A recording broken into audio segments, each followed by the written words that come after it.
પોરબંદરથી 30 kilometre દૂર આવેલ બિલેશ્વર ગામે બિલનાથ મહાદેવનું જે પૌરાણિક મંદિર આવેલું છે તે શિવ ભક્તો માટે આસ્થાનું કેન્દ્ર ગણાય છે. શાસ્ત્રોમાં ઉલ્લેખ કરવામાં આવ્યો છે કે બિલનાથ મહાદેવની સર્વપ્રથમ જે પૂજા જે છે તે પુત્ર પ્રાપ્તિ માટે ભગવાન શ્રી કૃષ્ણએ બિલનાથ મહાદેવની સર્વપ્રથમ પૂજા કરી હતી. તો અન્ય શિવ મંદિરોમાં ક્યાંય પણ જોવા ન મળે તેવું અહીં એક ખાસ એ પણ જોવા મળે છે કે અહીં જે નંદી મહારાજ છે તે મંદિરની અંદરના બદલે મંદિરની બહાર બિરાજે છે. તેને લઈને પણ એક કથા, એક લોકવાયકા છે તે જોડાયેલી છે.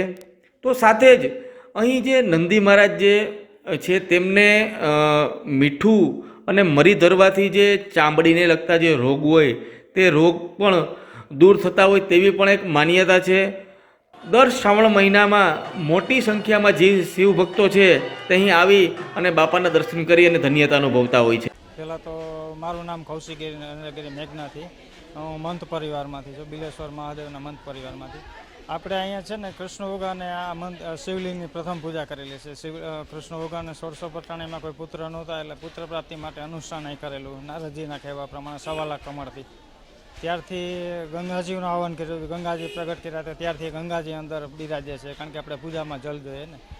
ત્યાર પછી પોતે નિયમ લીધો કે આપણે 1.25 લાખ કમળ ચડાવશે. 1.25 લાખ કમળ ચડાવતા 7 મહિના ભગવાન કૃષ્ણને લઈ ગયા.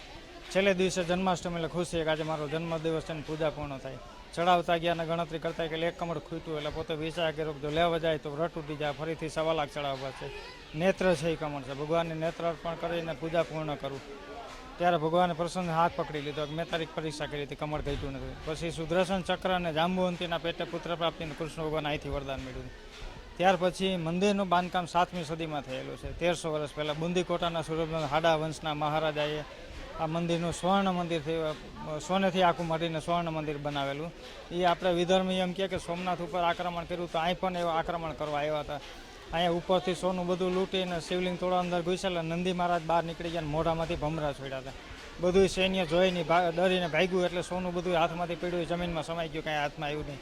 હાલમાં પણ ઉપર શિખરમાં જે થાળીઓની નિશાની જોવા મળે છે, સોનાની થાળીઓ હતી. ત્યારથી નંદી મહારાજ બહાર બેઠા છે ભગવાનની આજ્ઞા પ્રમાણે કે નંદી મહારાજને કીધું કે હવે રક્ષણ માટે બહાર જ બેસો, તે દિવસના એટલે દૂર છે. અને હાલમાં નંદીનો એવો જ પડતો છે, આપણે કાંઈ પણ વિષ હોય તો નંદી મહારાજને 4 પ્રદક્ષિણા ફરીને કાનમાં કહી દો તો સફળ થઈ જાય. અને કોઈને શરીરનો સ્કિનનો કાંઈ પ્રોબ્લેમ હોય, મસા હોય કે સ્કિનમાં કોઈ પ્રોબ્લેમ હોય તો નિમક અને મરીની સામાન્ય માનતા કરો તો મટી જાય. ત્યાર પછી 1865માં જામનગર સ્ટેટ અને પોરબંદર સ્ટેટ દર્શન કરવા આરે ભેગા થઈ ગયા એટલે રાજહટ થઈ ગઈ બંનેને, અહીં છે ને એવું નથી ને એવું બધું. એટલે પોરબંદર સ્ટેટે કીધું બિલેશ્વરમાં આપણા દાદા મંગળગીરી બાપુ હતા એને કે તમે કંઈક પ્રમાણ બતાવો. તો કે ના, જે છે દાદાને દે છે, ઝેરના પ્રકાર ન કરે. તો કે જામનગર સ્ટેટે અર્થ લીધી છે તો નંદીને ઘાસ નાખો ખાહે. એટલે નંદી મહારાજને ઘાસ ખવડાવ્યું. ત્યારથી અખંડ 2 જ્યોત પોરબંદર સ્ટેટ અને જામનગર સ્ટેટની હાલમાં મંદિરમાં જોવા મળે છે. અને શ્રાવણ મહિનામાં તો અનેરો મહોત્સવ હોય. બહારથી દેશ વિદેશથી બધી પબ્લિકો આવે છે, બધા થાળ ધરવા આવે છે. કોઈ 500 માણસનો કોઈનો જમણવાર હોય, કોઈ 700 હોય. દાદાને થાળ ધરાવે, બધા હારે પ્રસાદી લે અને હળી મળીને એ બધા રહે છે. ખાસમાં તો વિશેષ જન્માષ્ટમી ઉત્સવ હજી અહીં ઉજવાય છે. કૃષ્ણ ભગવાને જ્યારે પૂજા કરી ત્યારથી જન્માષ્ટમી ઉત્સવ હજી ઉજવાય છે. અને શિવરાત્રિનો મહોત્સવ હોય, છેલ્લા 3 દિવસ 13-14 નમાસ મેળો હોય. બીજું કે એક જ રાશિ ઉપરથી 4 નામ આવે છે, બિલેશ્વર મહાદેવ, બિલગંગા ઘાટ, બરડો ડુંગર અને બિલેશ્વર ગામ, એક જ રાશિ ઉપરથી. અને શિવલિંગ છે સ્વયંભૂ 24 ફૂટનું પ્રગટ થયેલું છે. અત્યારે જડાધારીથી આપણે ઉપર 4.5 ફૂટ જોવા મળે છે. ઉપર છે એને ઉપર ચાંદીનો સિલ્વરનો મુકુટ છે, વારા પરિવારે 1958માં ચડાવેલો છે, એ હાલમાં જોવા મળે છે, 25 કિલો ચાંદીનો મુકુટ. અને 1943માં રૂપાળી બા સાહેબે જે દીપમાળા અને ચાંદીના દરવાજાને એ બધું બનાવી દીધી, હાલમાં પણ જોવા મળે છે. એમાં પણ નામ ને તારીખ બધું લખેલું છે. અમે વર્ષોથી આવીએ છીએ અને શ્રાવણ મહિનામાં તો ખાસ આવીએ સોમવારે. અને સોમવારે આવી અને ભગવાનને રુદ્રી ચડાવીએ, ધજા ચડાવીએ. અહીંયા પોઠિયાજી મોટા છે એમને પણ વસ્ત્ર અર્પણ કરી ઝૂલ ચડાવીએ. અને અમારું આસ્થાનું પ્રતીક છે આ બિલેશ્વરનું મંદિર. અને ખૂબ જૂનું અને સ્વયંભૂ શિવલિંગ છે, એટલે ખૂબ આસ્થા અને શ્રદ્ધાથી અહીંયા દર્શન કરવા આવીએ છીએ. હું હાલ જામનગર રહું છું.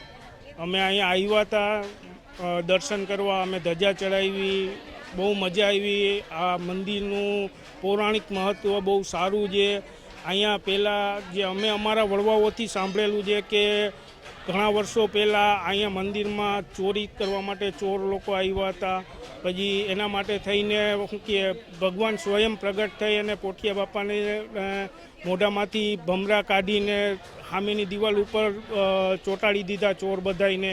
એટલે અમે દર વર્ષે આવીએ છીએ અહીંયા, એમાંય ખાસ કરીને શ્રાવણ મહિનામાં સોમવારે અચૂક આવીએ છીએ અને બહુ મજા આવે એવી જગ્યા છે. અને અમે હનુમાનગઢ બિલેશ્વરની બાજુમાં જ રહીએ છીએ. અમે દર શ્રાવણ મહિને દરરોજ આવીએ છીએ દર્શન કરવા બિલેશ્વર મંદિરે, પણ શ્રાવણ મહિનામાં સોમવાર તો અચૂક આવીએ છીએ અને આરતીનો લાભ લઈએ છીએ ત્રણેય ટાઈમ.